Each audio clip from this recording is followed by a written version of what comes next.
friends. So we are going to read from one of my favorite series of books. I love these growing up. This goes with our dinosaur lesson plans, our dinosaur weeks. We have 2 weeks we're going to be learning about dinosaurs.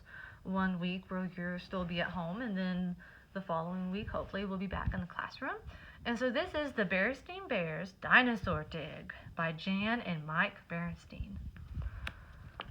I think this was maybe $3.99 on Amazon. There's lots and lots of Berenstain Bears books. They're great for building social emotional skills, teaching right from wrong, teaching good moral lessons, along with educational, like different kind of educational lessons like this one. They have, this one talks about the winter. They have one about going to school. This one is sciencey. It's about dinosaurs. They have a ton of different ones of these.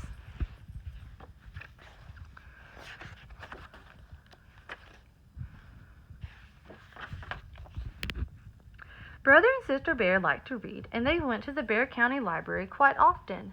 They liked to read mysteries, adventures, sports stories, and lots of other books, too. One day, Brother Bear found a book about dinosaurs. He showed it to Sister, and they looked at it together. It was very interesting. Brother and Sister really liked all of those dinosaurs. Learning about them was exciting. They liked their long, fierce teeth, and they liked their long, ferocious names, like Tyrannosaurus Rex, Stegosaurus, and Triceratops.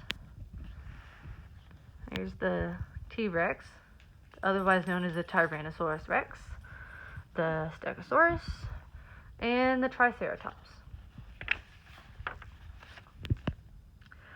The Stegosaurus had spikes on its tail. It could use them to whack big meat eaters like the Tyrannosaurus and the Allosaurus, who had those long, fierce teeth.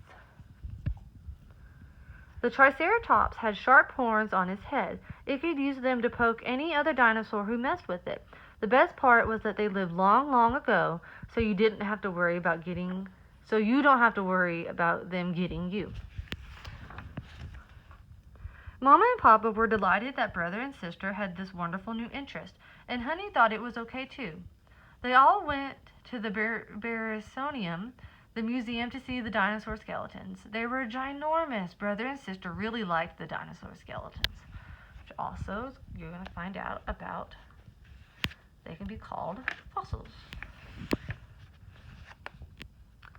While they were at the museum, Professor Actual Factual saw them and stopped to say hello. He was the head of the museum and an old friend of the bear family. I see you two cubs have been bitten by the dinosaur bug, he said, smiling. The dinosaur bug? said Brother. What kind of bug is that? Asked Sister. She imagined a huge prehistoric insect. Professor Actual Factual laughed. I mean that you're caught on an interest in dinosaurs and other prehistoric creatures. Once you've caught that bug, it's hard to get rid of it. I know, I've got it too. In fact, said the professor, would you like to see my latest dinosaur project? Would we ever, said Sister. You bet, said Brother. Then just follow me, said the professor, leading them outside to the rear of the museum. They came to a big open pit in the ground. Mounds of earth was heaped up everywhere. Down in the pit, the scientists were at work carefully digging away.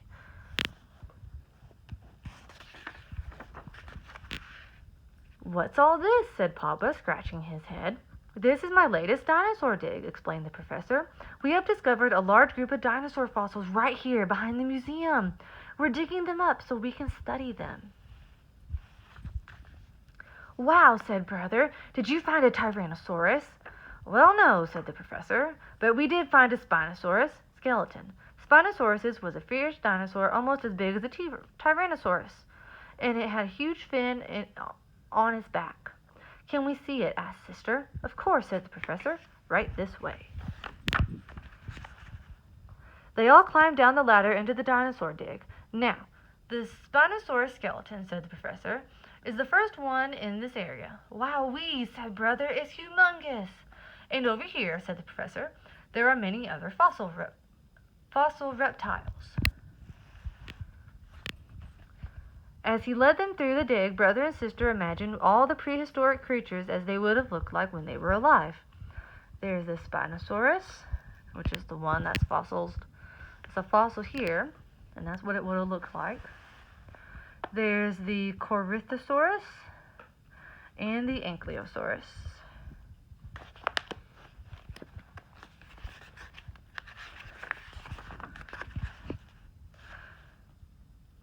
They saw another fin-back reptile, the Dimetrodon,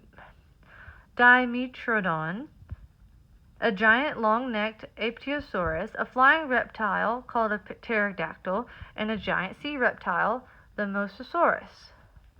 It was huge. It was bigger and more ferocious than any other shark that swam the seas. So here is the Dimetrodon. There's the Apatosaurus, the pterodactyl, and the Mosasaurus.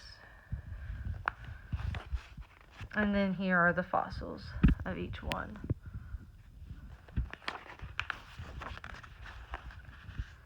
Thank you for the tour, Professor, said Mama as they climbed out of the dig. That was very interesting. Yes, said brother and sister together. It was awesome. On the way out of the museum, they stopped in the museum the gift shop, to get more books about dinosaurs and some model kits.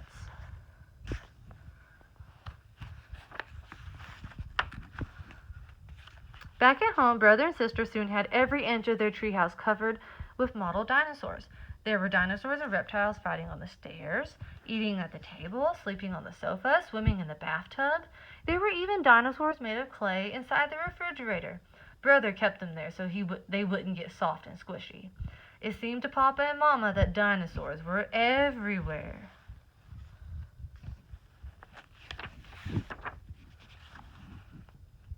Before dinner, Papa headed to his favorite easy chair with the evening paper.